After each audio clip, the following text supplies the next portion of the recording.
Hi, I'm AvniS, and today I'll be talking about my explorations project on creating movement in night photography.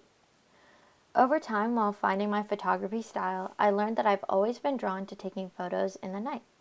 There's something about the eerie, ominous feel that fascinates me, and when looking at aesthetics of various kinds of photos, I almost always prefer a well-taken night photo. When I started taking night photos, I struggled a lot trying to find good places, angles, and lighting. All the techniques I had learned previously didn't really apply anymore. At first, this frustrated me, but I eventually learned to appreciate the ambiguity as it gave me more creative freedom. When working on my conceptual project a while back, I accidentally took a blurry photo, which I later adapted, and this motion became a huge part of the meaning behind my project. After this, I started implementing motion into more of my photos and decided for this exploration project I wanted to combine this idea of creating movement I've been experimenting with for a while, along with night photography. I started off by thinking of the different techniques I was already aware of for these two topics, and I began researching on different blogs, websites, etc. I looked into what techniques are better for what kinds of photos, different ways to go about the techniques, how to use certain functions or modes, and the best ways to creatively express what I wanted to convey. I learned about the importance of usage of equipment like tripods, self-timers, and speedlights, and how to better your photos using them.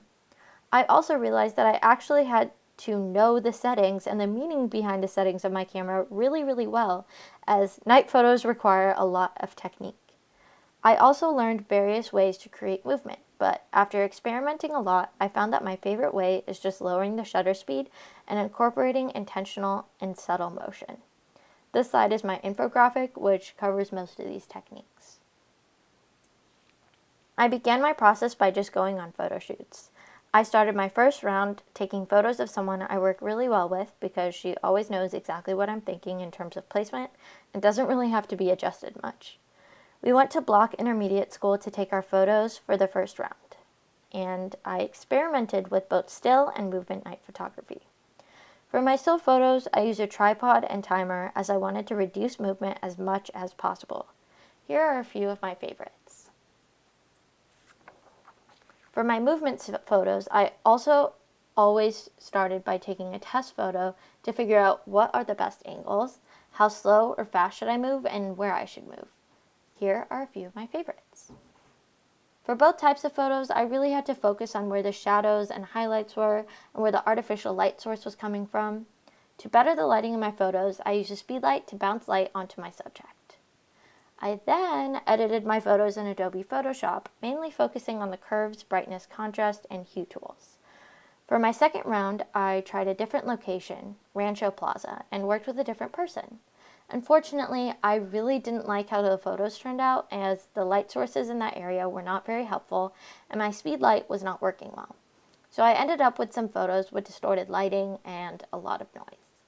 I like the concept behind a lot of them and would like to try again in this location in the future, maybe during late sunset.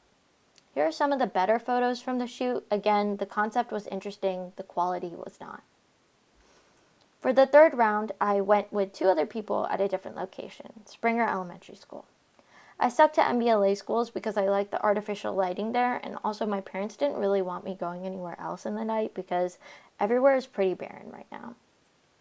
This photo shoot was a little harder, but I ended up getting some pretty nice movement shots. I was just having a little bit trouble reducing noise in my photos.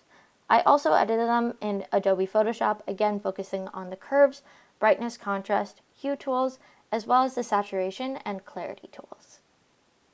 After finishing up the project, I feel I learned a lot more about techniques and the kinds of photography I'm most interested in, and would like to say my photos are a little bit more intentional and clean now. I have a lot to work on to further develop my style, but this was a pretty good start. Thank you for listening to my presentation. Miss you, and see you guys next year.